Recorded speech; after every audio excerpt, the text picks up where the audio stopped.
हाय दोस्तों, आज हम लोग झारखंड के ऐतिहासिक परिचय के बारे में जानने वाले हैं।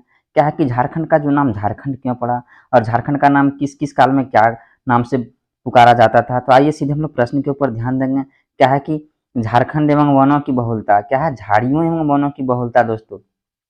झाड़ियों एवं वनों की बहुलता के कारण इसका नाम क्या पड़ा है? झारखंड पड़ा है।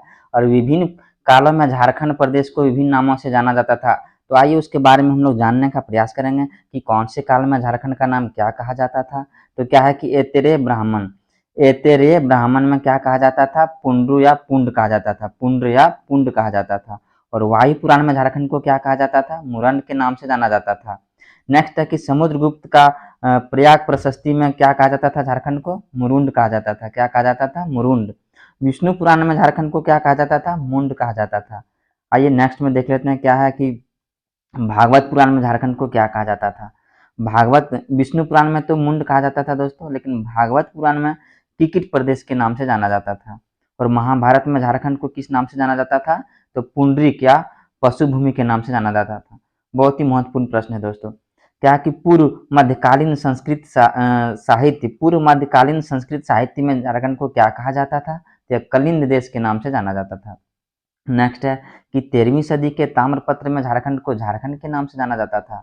और तारीख ये फिरोज शाही में झारखंड को झारखंड के नाम से जाना जाता था। तारीख ये बंगला में झारखंड को झारखंड के ही नाम से जाना जाता था। सियाल उल मुतखरीन, सियाल उल मुतखरीन में झारखंड को झारखंड के नाम से जाना जाता था। लेकिन कबीर और जायसी द्वारा झारखंड को क्या नाम से जाना जाता था दोस्तों? झारखंड के ही नाम से जाना जाता था। आइए उसी तरह से नेक्स्ट देख लेते हैं हम लोग कि अकबरनामा में झारखंड को किस नाम से जाना जाता था। तो अकबर जो नामा था उसमें झारखंड को झारखंड के ही नाम से जाना जाता था। लेकिन आईने अकबरी जो था दोस्तों, उसमें झारखंड को कोकरा या खंकरा के नाम से जाना जाता था।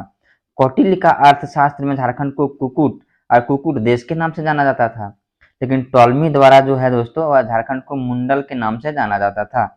फायान द्वारा झारखंड को कुकुट लाड के नाम से जाना जाता था। वैनसांग द्वारा झारखंड को कीनासुफालाना कर्ण सुवर्ण के नाम से जाना जाता था। मुगल काल में झारखंड को खुखरा या कुकरा के नाम से जाना जाता था। तुजुक ये जहांगीरी में झारखंड को खोखरा के नाम से जाना जाता था। ईस्ट इंडिया कंपनी के शासनकाल में झारखंड को छोटा नागपुर के नाम से जाना जाता था। आइए देख लेते हैं क्या है कि झारखंड झारखंड प्रदेश के सर्वप्रथम साहित्य उल्लेख ऐतरेय ब्राह्मण में मिलता है। कहाँ मिलता है? ऐतरेय ब्राह्मण में मिलता है। आइए नेक्स्ट देख लेते हैं दोस्तों क्या है कि वेनसांग ने क्या है कि वेनसांग ने राजमहल क्षेत्र के लिए की चिंकाइलो तथा इसके पहाड़ी क्षेत्र के लिए दामिन को शब्द का प्रयोग किया है। कौन किया था? वेनसांग ने। और कैप्टन टेनर के सर्वेक्षण के आधार पर 1837 ईस्वी में दामिन को की स्थापना हुई थी। कब हुई थी दामिन को की स्थापना? कैप्टन टेनर के सर्वेक्षण के आधार पर 1837 में हुई थी। और क्या हुई थी? दामिनी कोह की स्थापना हुई थी। प्राचीन काल में संथाल परगना क्षेत्र को नरीखंड तथा बाद में कांकजोल के नाम से संबोधित किया गया। पहले क्या कहा गया दोस्तों? संथाल परगना क्षेत्र को नरीखंड, उसके बाद में कांकजोल को नाम से संबोधित किया गया। 1833 ईस्वी में दक्षिण पश्चिमी फ्रंटियर एजेंसी की स्थापना के बाद इस एजेंसी का मुख्यालय क्या है? विल्किंसनगंज है दोस्तों। हाँ, किशनपुर के नाम से जाना जाता था, इसके बाद रांची के नाम से जाना जाने लगा। ठीक है, पहले इसका नाम क्या था?